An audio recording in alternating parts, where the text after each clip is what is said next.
This podcast, Strange, Rare, and Peculiar, is for kind of those in the know about homeopathy, deepening your knowledge, bringing you more information about what you need to know and maybe what you can leave aside about homeopathy. Homeo what? Homeo what?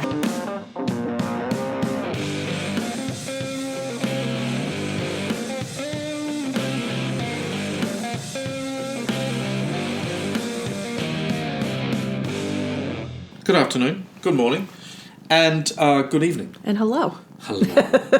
Hello. Hello. Here we are again. I know. In a different place. I think our podcast recording is sort of musical room. Wherever we are. Wherever you are. Wherever you go, there you are.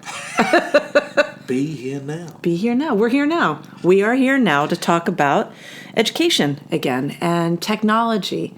And we, as we were preparing, we have two sort of different ways to approach the topic, right? Wait, why is that funny? Because I want to hear yours. Oh, because they might be totally different than yours. I think so. Right. Okay, so the first one is about how, because of the uptick in technology and ease of access of information, the ubiquity of access to information. In other words, everything seems the same when you access it through these platforms that don't have real filters attached to them. Uh-huh. You need to develop critical thinking skills as a homeopath in order to engage with materials. Totally fine with that. I mean, I would say that somewhat differently. Well, then give it a go. Due to the democratization of all information... I love that word. Democratization. Yeah, it's like, all information becomes available. Yeah. There's all information and no curation. No filter. Information without curation. Exactly. I'm going to add that to my other saying, which is when your confidence outweighs your competence, you should increase your liability insurance. So, yeah, I totally agree with you. I mean, we're in the digital age, and information and the digitalization of information has made it available virtually to every person that's got an internet connection. But you're highlighting that how are you supposed to know, because it makes it seem as if all information is equal. Well, because a lot of people think just because it's in a book, it must be right. Right. I mean, that's so... when you and I know that some books are better than other books. Like I had a student say not too long ago, and it was a really valid question. They said, well, how does information get into the Materia Medica as if it's like the Ark of the Covenant or something? I can tell you that. So what happens is that... No, but wait. But the term was like as if there was this special closet, that's in somebody's basement. No, but that's what I'm about to tell you. Oh, okay. Because there's a panel of grey-haired men and some ladies as well. They're blue-haired. They don't have beards. They might. But like I'm thinking Gandalf, or Ian McKellen. At least they look somewhat like that. Yeah. And they meet on a regular basis and sagely and debate the merits of letting information in to the beautiful homeopathic books. Not. Do you know what actually happens? What? Frederick Schroyens, and is of the opinion that it's user beware, and that his job as writing the repertory is not to be the gatekeeper for information. Yep. And it's up to the homeopath to discriminate what's good information and not good information. Which means that you have to be taught that. Oh my God. But you're looking at two different things, right? Because you've got the repertory and then you've got Materia Medica. Yeah. So this student was making an assumption. Wait, you're cracking up. You find this to be really funny. Because you're back to where you were. So back to what you were talking right, because I'm like a dog with a bone. I need to say this. But the student asked this question that in reviewing it, it's basically saying there was a basic assumption that homeopathic Materia Medica is peer-reviewed or is reviewed in some way, and that there is sort of, this gatekeeper, like all your Gandalfs, sitting in a room, and these gatekeepers, put a tick mark next to things and say, yep, this is good, and then it goes into the quote-unquote Materia Medica, which is interesting because there are all these different levels of sort of access point. So you think about the HPCUS or the HPUS as the, the document of medicines that are sort of, vetted and there's a gatekeeper there. Yeah. So there is an actual gatekeeper there, but that gatekeeping does not actually close a door to non-HPUS medicines being available, being made available. Oh, okay. Great point. So, right? Yeah. Are we clear enough with that point about the Homeopathic Pharmacopoeia of the United States? Right? So that's the HPUS. Yeah. And so, there is a filter. There is a curation process, a very, very rigorous curation process to determine if remedies are or validated by that august and austere body. But in terms of the, what's available to everyone else, it's a free-for-all. It's total free-for-all. Yeah. Same with Materia Medica, the same with education. Good. Because technology means that, do you remember the other day I said, today I'm going to calculate how many offerings of free homeopathy education are being made available to me. And I counted the emails that I got, and before I started teaching at 10 a.m., I had 8 offers for free or almost free homeopathic education, webinars, free courses. Then there were the, cheap courses. There were courses in, homeo detox and sort of adjacent, I don't even want to call them modalities, sort of ways in which homeopathic remedies are being used that have nothing to do with the philosophy for which they were, made, right? 8 in one day from when I, would have been... Didn't you have anything better to do that day? I mean, really? Well, I had a lot of things better to do, but it didn't take me long to count to 8. I mean, when I went through my emails that morning, before I started teaching, I literally just counted that of the, 10 million offers, 8 of them were for free or very inexpensive homeopathy education. And are you saying, and the implication of that being, this is something new? This is it's available in learning, through learning technologies, this kind of education. Yeah. I mean, and do we really call it education? Just because someone is offering a webinar and they claim to be X, Y, or Z, that doesn't guarantee anything for the consumer. Right? I mean, which theoretically is why we, should have some sort of vetting for education and for the process of vetting practitioners to know that they are safe in practice. But it's challenging. That's called accreditation. Well, yeah. But, without having a critique of the current system, I don't know that it's a guarantee of quality because they don't actually look at what is being taught very deeply. I mean, we went through that process, in 2020, February 2020, right before the pandemic. And, we had how many binders of information? 14. 14 binders of information. And, I've never seen anything like it. Right. Because you're obsessed, because you were in the throes of a PhD in education in this. And you held us to a really high standard, which is amazing. But let's just say, though, that we labeled something, when we taught in our classroom, something totally, or not totally different, but different. Because people have different interpretations of homeopathy. So get back to this point that you're making about information not being equal, or at least, some information is more relevant and better. Yeah. And how is someone to learn that? How is someone to understand that, all the differences between Gibson's Materia Medica and Vermeulen's Materia Medica, or Bailey's Materia Medica and...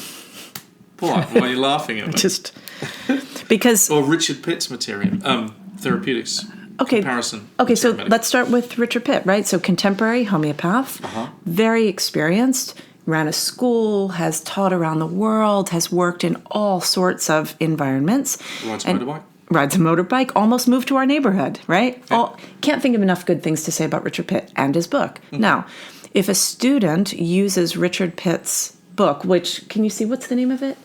See, there it is on that comparative... I think it's... Hang on. Listen to that as Alastair gets up to... Well, do you see it? comparative Materia Medica in integrating new and old remedies. Okay. Comparative Materia Medica in integrating new and old remedies. I mean, it's a great concept, and he's done some of the heavy lifting for newer, well, not even newer practitioners. I mean, I think it's hard to keep up with all the new information, right? All of the conversation we're having about technology. And so what he's done is he said, okay, I'm going to look at, this is what you know, and if you know this, and you're trying to find something else, here's where to look, which I think is really interesting. It's a launch point, but it's not an end point. And if a student is submitting their differentials on a case and they use Richard Pitt's book for their differential without saying what they did next, then it's not a valid reference point, because he's saying, this should give you an idea. Now go look here. I love that. I think that's really good. But then there are, then you have to ask another set of questions about, let's say that he's sending you to a new proving. Now, in our program, we do, semesters 3 and 4, there's so much information about the development of critical thinking skills in discernment of contemporary Materia Medica. Because not all Materia Medica is equal, old or new. Not all homeopaths come to their writing of their books based on the same criteria. I mean, and that's old and new. I mean, we can talk a little bit about what I'm writing today and what that's based on. So if you don't have a full understanding of primary source material and the authorship and their perspective and the timing in which they are doing their work, you wouldn't really understand how to use those remedies appropriately. So one of the things that we often look at is if you are working on a case where you've got a clear indication of an organ being affected in the case. I always use this example of a case we had in teaching clinic a couple of years ago of, I think this little girl was 4 years old and she had Graves' disease. So her thyroid was shot. She was exophthalmic, so she had the bulging eyes. She had a visible goiter. She was 4. So you're looking for a remedy that has a very clear affinity for a particular organ. So then we think, well, what homeopath studied that, had mastery of that subject, and would be the right person to ask, or the best Materia Medica from which to find this information, right? Who would you say? Compton Burnett? Exactly, Compton Burnett. Oh. Yeah. You were like, wait, is this a trick question? Okay. Publicly? No, it's an obvious question, right? But that's really different than someone who's done a dream proving. Right. Oh, yeah. Totally. Do you know what I'm saying? Yeah. But if you don't know that, and all you're relying your analysis on is a repertorization. So repertorization assumes all information is equal. Yeah. And then it requires your discrimination to work through those remedies, which has been spat out of that process. Sure. To go find the best match. It's really interesting because this morning, Callie and I were working on... Kelly Callahan, one of Kelly our Callahan, one core of our faculty podcasts. members. Yeah. And she and I were working on the differentiation of a student's work, and we were both in agreement that the repertorizations had all spat out kind of similar information. Right. That the remedy needed to have that all the symptoms. Yeah. This remedy was first. Yeah. In most of them, and we were just going, how are we going to tell the student that is not the remedy in this instance? And of course, because while the peripheral symptoms might all point in this direction, that's not what that remedy's about. Right. And so... It's so important, right? This capacity. But I mean, how do you do that when you're a second-year student or a third-year student or a whatever? Okay, so going back to what I was saying in the beginning, you are implying that a person who is going to actually work with sick people will study for 2 or 3 or 4 years and actually have as a part of the narrative of their study conversations that help students to differentiate the wide variety of materials that are out there. And I see this all the time where students are taught that the repertory is basically an oracle. And this is unfortunate because it doesn't give you the answer. But it's a big, expensive book. What do you mean it's not an And it has, names, big named homeopaths and their systems. So you go, well, I like to do it based on this person or that person. And you just click a button and it tells you what they would do? I mean, no, it's not possible. It's just not possible.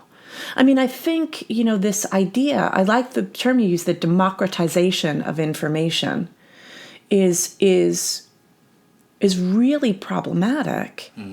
Because... What are you saying? You don't like the idea of democracy? What are you talking about? No, I'm a big fan. I'm a big fan. But you kind of need to know more. I mean, I often do say the repertory is not an oracle, but that's really hard because if, as a student, you think if I put in the right rubrics, I'm going to get the right answer. And times when I get worked up is when I'm... Now that does deserve a laugh because those times are many. Yes. But it's really tough because, you want to do a good job in helping people to do their best in this profession. But when I'm interviewing students that have an assumption that if they just had the computer repertory, then they would know what to do. That's a tough one for me. I got really excited when our mates at Radar Opus put out the app. Right? Oh, yeah. And for the phone. The repertory's on the phone. I know. I love it. I think it's incredible. Although I think I can file what would you call it? Like a claim, an insurance claim for personal injury. Because your eyesight? No, because I fell while walking the dog and trying to repertorize. Falling while repertorizing. I mean, I think that does fall into the category of user error. That's don't drink if you spill hot coffee on yourself, that's your fault. Right. Those McDonald's cups that say caution, this is hot. This is hot. Duh. Right, exactly. Is that like you falling into the hole at the Rockaway? Yes, right. It is. That actually is, that was tragic. Why did you fall in a hole? So this is going back to 2013, 14, 15, something like this. Before then actually. And I was listening on my... Walkman? No, I was listening on a device that was not an iPhone because I had...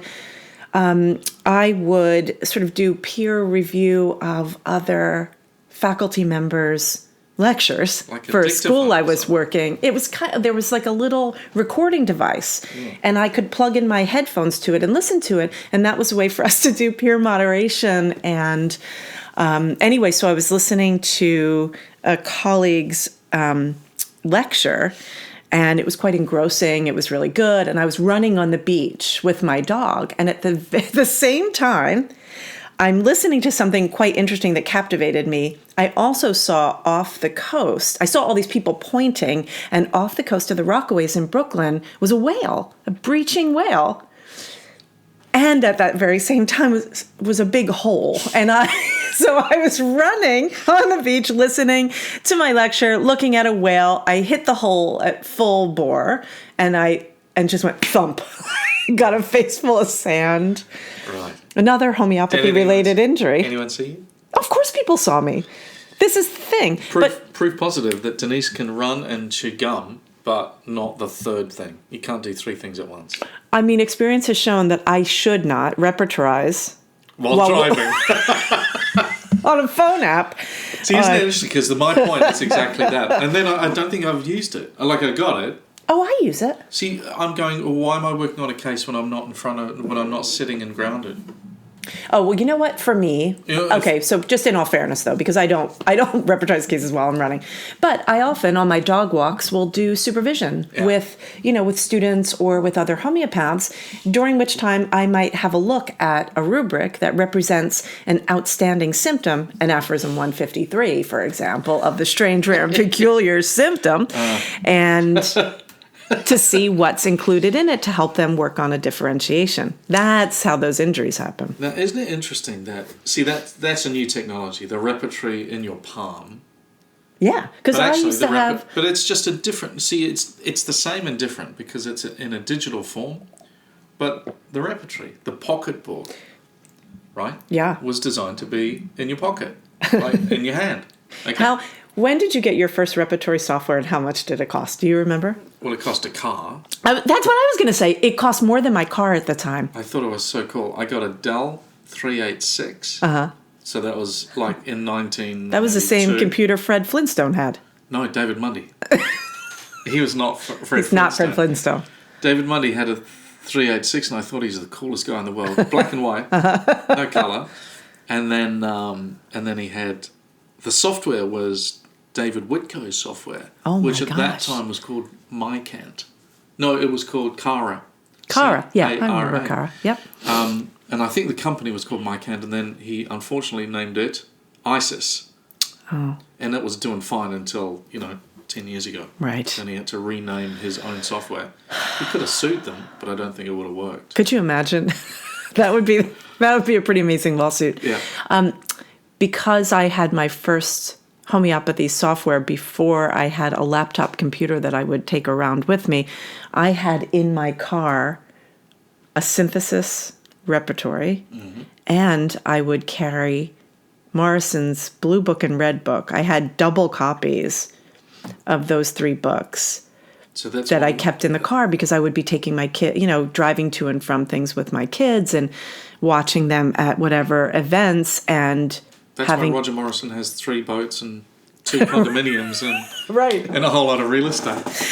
I helped support that. Right. Mm-hmm. I probably, with all I spent on doubles of books to keep it like a library in my car, that's ridiculous. But I could have had a laptop. Yeah. Probably. Right. Oh, and I don't remember how much the software was, but it was a lot of money. A lot. I mean, it was frightening. Yeah. And I was probably earning maybe £5 an hour, £5 an hour. Yeah. Working in the store, putting myself through homeopathy school. Man, that's living. That's why I ate chips and curry sauce. That's why I am the way I am today. Do you know that one of my Morrison's Red Book actually has a big curry stain on it? I've got it upstairs. You have that one. I wondered where it went because that one's special because I was eating a curry in my car and I dropped it on my book. Anyway, that's neither here nor there. But I think what we've gotten to through this ridiculousness is that not all information is created equal. And I think in education, we have a real... we have a challenge where, this ubiquity of availability of information means that anybody and their cousin thinks they're a homeopath. And it's hard. And so therefore, one of the things that seems necessary to me, and, we do, and pretty happily, is teach people who was Fatak. Yeah. And who was Boriki. Yeah. And when was Fatak working and where was he working, and therefore why does he, as a writer of secondary material, choose that primary material to focus on? Exactly. Because that's what he's working with every day. Because that's who he is. That's where he comes from. Yeah. Right. And so what he experienced in the 60s and 70s in India is going to be... But you're talking about Fatak, not Boriki now. You're talking about Fatak as a medical doctor in India. Yeah, totally. And, Gibson is the English doctor. Yep. And Burnett is the... master anatomist. Well, from Victorian times, Queen Victoria was still alive. And so, these are why these books are different, and some are, have significant advantages, and some don't. And some... think about what we were talking about the other day. Okay. So we were talking about Kent and a couple of remedies that he introduced. A couple? There's 30 of them. Were there that many? Yeah, heaps. Lesser writers. Well, but describe what they are before we go on here.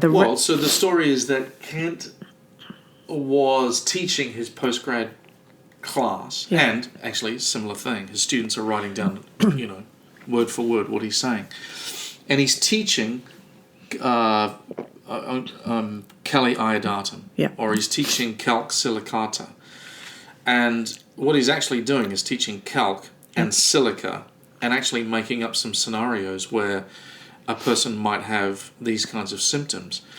But he's teaching them and then going even further than just his own classroom to write about them And you can still read about them in lesser writings. Exactly. But H.C. Allen had a cow. Oh, that's how we got to it, because I was working with Allen's Materia Medica, the Nosodes, for my research, and that's how we got to talking about Kent. Oh. Okay, so Kent had to retract those made-up private... You think about it, it's almost like, gee, that's kind of poor behaviour. Well, but we'll talk about in a minute how that happens in contemporary homeopathy. But to the point that we're making, that means that all of that Materia Medica is still out there in the wild.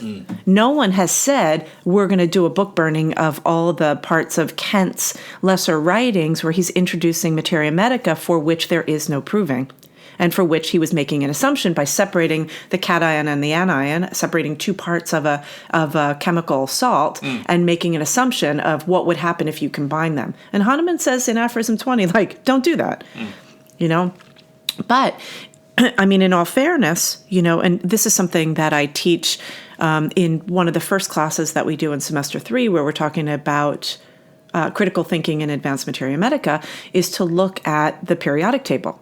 And to look at how Dmitri Mendeleev in I forget exactly what year it was, in the early 1800s, but Mendeleev was a Russian chemist who was able to, through predictive patterning, lay out what we now call the periodic table of the elements. In other words, he recognized how the atomic weight would increase in a very particular numeric sequence, and was able to predict elements that had not yet been isolated, in some cases, decades and decades before that isolation was actually possible, based on evolutions of chemical theory. Now, with that, you go, okay, so that was great. He laid out this pattern. Well, Jan Schulten did the same thing. When was his first book? What was the first one? Was Elements or Minerals? Minerals. The Green Book. Yeah, the green one. Minerals in 1993. Okay, so in 1993, Jan Schulten does a Mendeleev. And he goes, okay, we have provings on X number of, remedies on the periodic table. And what I'm going to do is help people to kind of figure something out in case they are working on, a case for which they know that they have not found the answer. Maybe, and this is total speculation, maybe some of these themes can be extrapolated to land you on a remedy. And what he did was he made assumptions for all of the elements and what would happen if you put them together, just like what happened to Kent. But no, and then actual provings come out of these remedies down the road, and some of the information does actually stand true, but not all of it by any stretch. So all of a sudden, you've got this same problem where information that was produced in its first printing, which was novel, which was attempting to enhance and enlarge the Materia Medica, that was based on assumptions of predictive patterning, that later gets supplanted by actual provings. So, for example, I had a cow one time when, after I taught row 4 of the periodic table, went to primary source material, taught the provings of a variety of remedies, had a student use Schulten to underscore, I think it was a germanium case or a gallium case, after they had learned the proving from primary source material. You can imagine how that went. Right. Anyway, but, you can't, but, I mean, it would be one thing if the student had not been taught that information. You couldn't fault somebody if nobody ever said old information. You've got to look at who the person was, where they were in their career. Have they since retracted information? Right? Like Kent did, like Hahnemann had done a number of times. I hereby take back what I've written on this matter. In the second edition, in the previous edition of this book. I mean, he did that on potency. He did that in a number of recommendations for potency and posology as his chemical knowledge increased over time. Yeah. But this is a big ask for people. This is why, sometimes I think, I feel pretty confident that teaching people how to think is better than just giving them information, as if all information is true and fact. Yes. Yeah. Yeah. So it's interesting because that is a part of our curriculum, isn't it? That's a huge part. Yeah, and so we teach, critical thinking, like common sense. But in a way, and but it's only common sense if you've been taught the ground rules. If nobody's taught, so for example, the other night in the class that called themselves Taco Tuesday, we had a great class. I was teaching the Bowel Nosodes, and it's really interesting also to look at how curriculum evolves over time, right? So we've taught our program. We keep counting. I think we've taught our course 24 times. Yeah, 24 times. So that means that I would have taught this class probably 20 times, because in the very beginning you were teaching it because I was still trying to get over my flush about how people were utilizing the bowel nosodes, my conniption, in ways that were actually contrary to the primary source material. Yeah. So just as an example, is it okay to use this example, do you think? Because we had a good talk about this on Tuesday night. Yeah. So for those of you who are familiar with the bowel nosodes, it's the contemporary use. You can buy a kit on a lot of websites that doesn't tell you that how these bowel nosodes came into play and what the